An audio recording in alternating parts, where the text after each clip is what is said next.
warahmatullahi wabarakatuh. Di sini saya akan menjawab pertanyaan nomor 4, yaitu tentang manajemen konflik. Konflik dalam suatu organisasi itu adalah suatu hal yang wajar. Terjadinya konflik ini misalnya apabila ada perbedaan pendapat atau adanya persaingan yang ketat, entah itu antar individu ataupun antar rekan organisasi atau rekan kerja.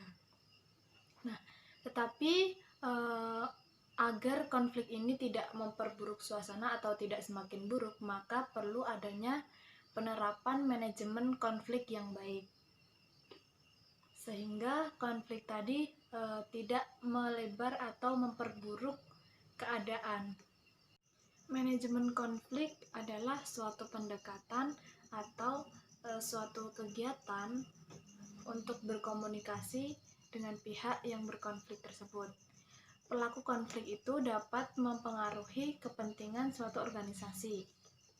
Misalnya, apabila ada konflik dalam suatu organisasi atau perusahaan, itu tentunya akan mempengaruhi kepentingan dalam perusahaan atau organisasi tadi. Misalnya, dalam mencapai tujuan, pasti itu akan berpengaruh atau dapat menghambat apabila konflik tadi tidak cepat diselesaikan dengan baik. Dengan adanya manajemen konflik yang baik itu dapat menimbulkan banyak manfaat atau banyak hikmah. Di antaranya yaitu seorang anggota atau seorang karyawan itu dapat meningkatkan kreativitas dan juga kinerja mereka. Dan juga dengan adanya manajemen konflik tadi itu karyawan ataupun anggota itu dapat meningkatkan kemampuan atau skill dalam menyelesaikan masalah. Tak hanya itu, dengan adanya manajemen konflik itu karyawan atau anggota itu memunculkan rasa saling menghargai dan juga saling menghormati antar satu sama lainnya. Di antara strategi-strategi dalam melakukan manajemen konflik, yang pertama yaitu pengenalan, yang kedua yaitu diagnosa, yang ketiga menyepakati solusi, yang keempat yaitu pelaksanaan, dan yang terakhir yaitu solusi dari apa yang telah dilakukan dalam manajemen konflik tadi. Langkah yang pertama yaitu pengenalan. Pengenalan di sini maksudnya agar kita itu dapat mengenali akar masalah dari konflik itu, mengapa konflik itu bisa terjadi, sehingga kita tidak salah paham. Maksudnya kita dapat memahami gimana sih awal mula konflik itu terjadi. Langkah selanjutnya yaitu diagnosa. Nah, setelah langkah yang awal pengenalan tadi, kita sudah mengetahui akar permasalahannya apa, sehingga pada langkah diagnosa ini dapat diambil suatu langkah yang cocok atau yang sesuai dengan permasalahan yang terjadi, sehingga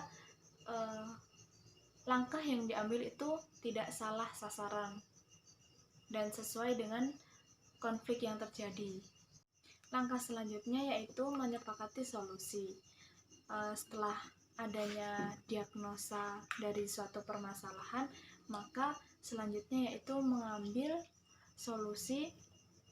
Nah, solusi yang diambil tadi itu bersifat seimbang atau tidak berat sebelah, sehingga tidak ada pihak yang dirugikan dan tidak menimbulkan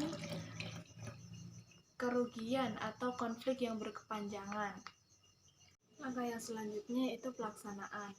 Setelah memutuskan solusi di langkah sebelumnya, maka solusi yang diambil itu harus dilaksanakan secara bersama-sama dan disepakati oleh semua pihak. Nah, langkah yang diambil dalam pelaksanaan solusi ini itu harus dilakukan secara bersama-sama sehingga dapat menimbulkan hasil atau dapat menciptakan hasil yang terbaik. Langkah yang terakhir yaitu evaluasi. Evaluasi dalam manajemen konflik itu tentu dibutuhkan. Nah, walaupun konflik itu telah selesai, itu perlu adanya evaluasi sehingga konflik-konflik yang serupa bisa dihindari untuk waktu atau masa yang akan datang. Mungkin itu jawaban singkat tentang manajemen konflik. Apabila ada kesalahan saya mohon maaf. Wassalamualaikum warahmatullahi wabarakatuh.